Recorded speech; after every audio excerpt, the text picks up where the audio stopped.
Bonjour David, vous venez de sortir une bande dessinée de science-fiction, vous pouvez nous parler de l'histoire? Oui, alors l'histoire, c'est en fait, moi qui ai vécu, qui ai grandi avec les Sentinelles de l'air, les fameux Thunderbirds, là, les fameux marionnettes. J'ai toujours aimé cet esprit de sauveteur sur une base secrète qui se déplace quand le monde est en danger. Et finalement, j'ai repris cet esprit-là pour le transposer dans un univers plus lointain, sur une planète X. Donc les humains, pour des raisons qu'on peut découvrir en lisant l'origine de l'histoire, par exemple qui est dans le DVD, sont prisonniers sur une planète qui est très chaude. Donc finalement, ils se réfugient dans des dômes au fond de l'eau pour se protéger de la chaleur extérieure. Donc c'est un monde très hostile et de ce fait, une escouade a été mise en place pour finalement préserver la vie humaine sur cette planète. Donc ce qu'on suit, c'est évidemment les aventures de cette escouade qui est l'escouade tactique d'urgence, dont le leader est Eric Ryder, le nom du héros qu'on retrouve sur le boîtier du DVD, qui finalement à l'aide, mais ce ne sont pas des super-héros, ce sont des gens entraînés qui ont accès à de la technologie et qui se servent de tout ça évidemment pour préserver la vie humaine. Donc ils ne se déplaceront pas par exemple pour sauver un engin sous-marin même s'il coûte très cher, s'il n'y a pas d'homme à bord. Donc c'est sur ce principe-là que j'ai basé aussi la première histoire, qui est assez digne des scénarios catastrophes qu'on avait à l'époque des films là, comme Tremblement de terre ou comment s'appelle la Tour infernale. Donc ça me permettait avec un scénario comme ça d'abord de vraiment faire ressortir le côté danger de l'environnement, et en plus de permettre à mon escouade de sortir tout un tas de matériel, des sous-marins, des amphibiens qui marchent, etc., pour sauvegarder les gens qui sont prisonniers. D'accord. Et maintenant, vous pouvez nous parler du concept. Vous nous avez parlé c'est une bande dessinée, mais vous pouvez nous parler d'un DVD. Alors, oui, en fait, le concept, c'est que moi, je travaille en multimédia.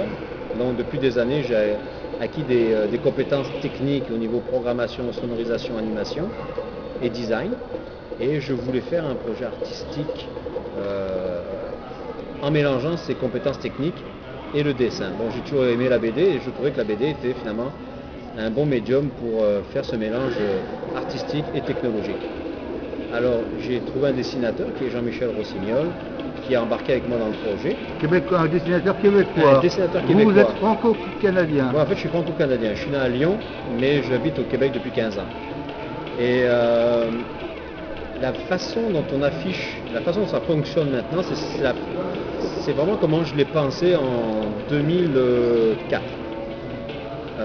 Ensuite, entre 2004 et 2006, j'ai développé le concept, je dirais à temps perdu en plus de mon travail comme ça.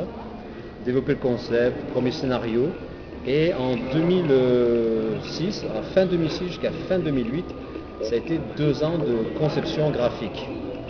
Où là vraiment on a tout développé, les personnages, les mondes, mais visuellement parlant. Donc on a allié, en fait, grosse précision, c'est qu'on a dessiné la BD pour qu'elle soit animable. Alors tout ce qui bouge a été dessiné à part de tout ce qui ne bouge pas. Il fallait vraiment qu'on se prévoie d'avance. C'est-à-dire qu'à partir donc de mon scénario écrit, le dessinateur a fait un storyboard pour qu'on puisse définir qu'est-ce qui bouge et qu'est-ce qui ne bougera pas. Tout a été dessiné à la main, de façon classique, comme une planche, sauf que tout ce qui bouge a été dessiné sur des papiers calques par-dessus les planches, pour qu'ensuite, moi, je sois capable de les bouger sur les fonds. Alors, c'est ce que ça donne maintenant, de l'animation, une espèce d'hybride entre le dessin animé et la bande dessinée. Mais on a gardé l'esprit BD parce que c'était le but aussi, donc afficher en planche et rester textuel, ne pas mettre de narration. Ça a été vraiment un choix artistique. Alors vous avez, je crois, trouvé un diffuseur pour le Canada, et vous cherchez pour la France et la Belgique, la Suisse francophone, oui. Un diffuseur, ou on oui, lance un appel au passage. Oui, on lance un appel au passage. C'est sûr que à la suite du salon de la BD francophone de Québec, en avril, j'ai trouvé un distributeur qui était exposant. Donc là, je vais rentrer en France, je vais rentrer au Canada dans une semaine.